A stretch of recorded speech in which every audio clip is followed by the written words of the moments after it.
अस्सलाम वालेकुम क्लास। जैसे कि आप सब जानते हैं कि मैं आप लोगों का टीचर सर अली रज़ा उर्दू का टीचर हूं और ये हमारा दूसरा लेक्चर है। पहले लेक्चर में मैंने आपको सिखाया था मकतूब निगारी ख़तूत के बारे में बताया था कि ख़त कितनी किस्म के होते हैं।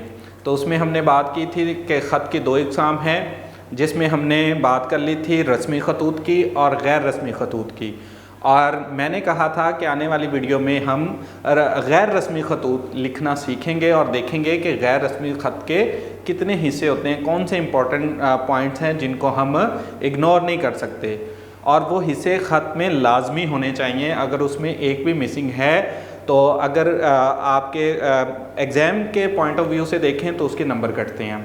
ठीक है, तो चलें विदाउट टाइम ज़ाया किए हम चलते हैं अपने लेक्चर की तरफ। तो जैसे कि ये आप लोगों के सामने मैंने लिखा है कि गैर रस्मी ख़तूत, और गैर रस्मी ख़तूत लिखते हुए हमने जिन चीज़ों पे फोकस करना है वो है ख़त के हिस्से। इनको ख़त के इज्ज़ा भी बोला जाता है या ख़त के ज़रूरी हिस्से भी कहा जाता है। तो बेटा ये 6 ऐसे इज्ज़ा हैं जो ख़त के अंदर मौजूद होने चाहिए। नंबर 1 पे मकामे रवानगी है, यानी कि उस जगह का नाम लिखा जाता है, वो एड्रेस लिखा जाता है जहाँ से बैठ के आप ख़त लिख रहे हैं, ये वो एड्रेस होता है। उसके बाद सबसे इम्पॉर्टेंट चीज़ तारीख़ होती है कि जिस डेट को ख़त लिखा जा रहा है वो डेट इसमें आ जाती है। और जैसे कि आज जिस दिन में ये लेक्चर रिकॉर्ड हो रहा है तो आज 6 नवंबर है, तो आप लिख देंगे 6 नवंबर 2024। ठीक है, तो नंबर 3 पे आ जाते हैं जी अलकाब, यानी कि जिसको आप ख़त लिख रहे हैं तो आपने उसको किस नाम से पुकारना है, मुखातिब करना है, उसको अलकाब कहते हैं। फॉर एग्ज़ाम्पल आप वालिद के नाम ख़त लिख रहे हैं तो आप लिखते हैं मोहतरम अब्बा जान। तो जो आप मोहतरम अब्बा जान लिख रहे हैं इसको उर्दू में अलकाब कहते हैं। उसके बाद बेटा आ जाता है आदाब। आदाब कहते हैं अस्सलामु अलैकुम कहना। जब हम किसी को मुखातिब करते हैं, बात करना चाहते हैं, तो सबसे पहले हम उसको सलाम करते हैं, तो सलाम को आदाब कह दिया जाता है। उसके बाद आप ख़त में अपनी बात लिखना शुरू करते हैं कि आपने ख़त में क्या बात लिखनी है, तो वो आपका मज़मून हो जाता है, ख़त का मज़मून। उसके बाद बेटा इम्पॉर्टेंट चीज़ है इख्तिताम, यानी कि ख़त को आपने ख़त्म कैसे करना है। तो जब भी हम कोई ख़त लिखते हैं तो ख़त के इख्तिताम पे हम जिसको ख़त लिखा जा रहा है उसको कोई दुआ देते हैं, उसके लिए दुआ करते हैं, और फिर उसको वस्सलाम कहते हुए आप अपना नाम लिख देते हैं ताकि पता चले कि ये ख़त किसकी तरफ से लिखा गया है। अब इन्हीं पॉइंट्स को, इन्हीं हिस्सों को मद्देनज़र रखते हुए हम यहाँ पे ख़त लिखने की प्रैक्टिस करेंगे कि ख़त कैसे लिखा जाएगा। फॉर एग्ज़ाम्पल मैं अपने अब्बा जान को ख़त लिख रहा हूँ, मैं हॉस्टलाइज हूँ और मुझे कुछ पैसों की ज़रूरत है, और उसके लिए मैंने अपने अब्बा जान को ख़त लिखना है और तकाज़ा करना है कि मुझे कुछ पैसे भेज दें ख़र्चे के लिए। तो आए हम लिखना शुरू करते हैं। तो चूँकि जब आप ख़त लिख रहे होंगे तो बेटा जब मकामे रवानगी है उस टाइम पे आप कहाँ बैठे होते हैं, एग्ज़ामिनेशन हॉल में बैठे होते हैं। तो हम यहाँ पे ये मकाम जो है वो लिख देते हैं कमरा इम्तिहान, या हम इसको लिख देते हैं इम्तिहानी मरकज़। क्या लिखेंगे, इम्तिहानी मरकज़, यानी कि आप इम्तिहानी मरकज़ में बैठ के ये ख़त लिख रहे हैं।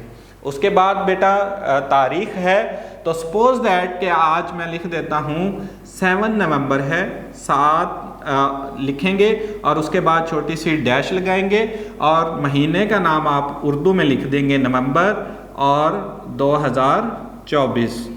ठीक है जी।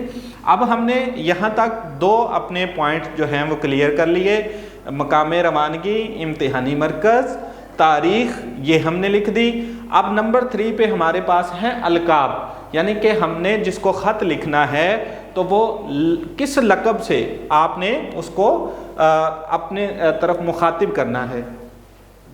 फॉर एग्ज़ाम्पल हम ख़त लिख रहे हैं जी अब्बा जान को, यानी कि वालिद के नाम ख़त लिख रहे हैं। सपोज दैट कि हमारा टॉपिक ये है वालिद के नाम ख़त। ठीक है। तो जब मैं अलकाब लिखूंगा तो वालिद को ख़त लिख रहा हूँ। अब देखें, एक बात तो बेटा आपने ये जहन में रखनी है कि ये दोनों चीज़ें जो आपने लिखनी है, मकाम रवानगी और तारीख़, ये बिल्कुल राइट साइड पे मार्जिन लाइन के साथ, और जब आप अलकाब लिखेंगे तो ये आपके पेज के दरमियान में आना चाहिए। सपोज दैट मैंने इस पूरे पोर्शन को पेज कंसीडर किया हुआ है, ये मार्जिन लाइन से लेकर इस मार्जिन लाइन तक ये एक पेज बनता है मेरा, तो मैं यहाँ पे दरमियान में अलकाब और आदाब लिखूंगा।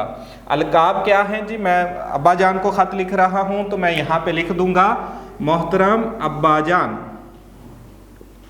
मोहतरम अब्बा जान। ये लिखने के बाद आपने बेटा हमेशा ये नदाइया की अलामत इस्तेमाल करनी है, क्योंकि जब भी हम किसी को मुखातिब करते हैं तो मुखातिब करने के लिए हमेशा ये नदाइया की अलामत इस्तेमाल की जाती है।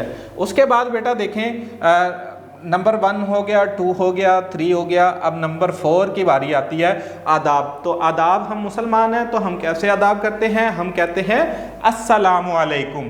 तो यहीं पे आगे आप बेटा लिख देते हैं अस्सलामु अलैकुम, ठीक है जी। और इसके बाद ये अलामत आप लगा देंगे। ये बेटा आपके 4 पॉइंट्स यहाँ तक क्लियर हो गए। दोबारा फिर इनको एक दफ़ा रिपीट करते हैं। मकाम रवानगी, जहाँ से ख़त लिखा जा रहा है तो इम्तिहानी मरकज़। दूसरे नंबर पे तारीख़, तो तारीख़ लिख दी। तीसरे नंबर पे अलकाब, तो मोहतरम अब्बा जान, ये हमारा अलकाब आ गया। नंबर 4 पे हमने आदाब लिखा तो आदाब में हमने अस्सलामु अलैकुम लिख दिया। अब नेक्स्ट चलते हैं जी मज़मून। अब नेक्स्ट मज़मून बेटा जब आपने स्टार्ट करना है तो उर्दू में एक मैं आपको टिप्स दे देता हूँ। जब भी आपने उर्दू में लिखना है तो पैराग्राफ की फॉर्म में लिखते हैं। तो पैराग्राफ बनाने का तरीका ये होता है कि आप जब लिखना स्टार्ट करें तो मार्जिन लाइन के साथ 2 फिंगर स्पेस छोड़ें। फर्स्ट लाइन जब आपने स्टार्ट करनी है तो मार्जिन लाइन के साथ 2 फिंगर स्पेस। चूंकि ये बोर्ड है और फिंगर्स में स्पेस कम आ रही है तो मैं थोड़ी ज़्यादा स्पेस छोड़ूंगा, लेकिन आप लोग जब भी लिखेंगे तो 2 फिंगर स्पेस छोड़ेंगे, ठीक है। फॉर एग्जांपल ये मैंने स्पेस छोड़ दी और यहाँ से मैंने लिखना शुरू किया कि आपका ख़त मिला, पढ़कर खुशी हुई, ठीक है। और उसमें आप सारी बात लिखेंगे कि आप सब खैरियत से हैं, फिर आप अपना बताएंगे कि मैं भी खैरियत से हूँ, फिर आप अपनी अगली बात स्टार्ट कर देंगे कि आपके एग्ज़ाम स्टार्ट होने वाले हैं तो उसके लिए आपको कुछ नोट्स चाहिए या कुछ नई नोटबुक्स चाहिए या कोई बुक्स चाहिए, तो उसके लिए आपको कुछ पैसों की ज़रूरत है। तो यहाँ पे बेटा वो सारी बात आप लिखेंगे कि कितने पैसों की ज़रूरत है और किस काम के लिए ज़रूरत है। ये सारी बात लिखने के बाद हम एंड पे चले जाएंगे इख्तिताम की तरफ। ये मैं डॉटेड लाइन लगा रहा हूँ तो इट्स मीन कि यहाँ पे आप अपनी सारी एक्सप्लेनेशन देंगे कि किस काम के लिए आप ख़त लिख रहे हैं। और जब आप इख्तिताम करेंगे, आपने अपनी बात ख़त्म कर दी, तो आप यहाँ पे लिखेंगे कि नया पैराग्राफ बना लें। जहाँ से ये पैराग्राफ स्टार्ट किया था बिल्कुल यहीं से सेकंड पैराग्राफ स्टार्ट करेंगे। तो आप लिखेंगे कि मेरी तरफ से मेरी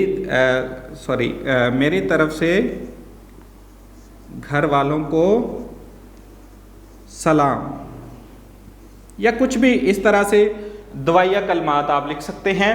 उसके बाद बेटा इस साइड पे पहले हमने राइट साइड यूज़ की, अब हमने लेफ़्ट साइड यूज़ करनी है। तो अपने पेज के लेफ़्ट साइड पे यहाँ पे हम लिखेंगे वस्सलाम।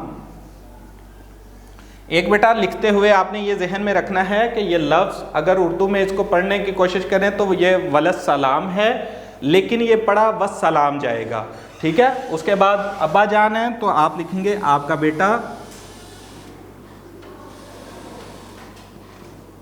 और अपना नाम यहाँ पे जाहिर नहीं करेंगे तो अलिफ बे जीम लिख देंगे, या आप यहाँ पे अपना नेम भी लिख सकते हैं। तो बेटा आज हमने एक तो ख़त के हिस्से देखे, ये सीखे कि ख़त के हिस्से क्या होते हैं, और नंबर 2 हमने ख़त लिखने का पूरा तरीका सीखा कि ख़त किस तरह से लिखा जाता है। मैंने आप लोगों के सामने एक सैम्पल भी दे दिया, इसको एज ए सैम्पल आप यूज़ कर सकते हैं। तो अब आते हैं बेटा आपके होमवर्क की तरफ। तो जो आपको मैं होमवर्क देने जा रहा हूँ, होमवर्क यहाँ पे मैं आपका होमवर्क ऐड कर देता हूँ। आप बेटा अपने होमवर्क में अपने चचाजाद को, यानी कि आपके चचा का बेटा या बेटी है, तो उसको गर्मियों की छुट्टियां साथ गुजारने की दावत देनी है आपने। ठीक है, आपने अपने चचाजाद भाई को ख़त लिखना है। यहाँ पे होमवर्क में मैं लिख देता हूँ, चचाजाद भाई को ख़त लिखकर छुट्टियां साथ गुजारने की दावत दें।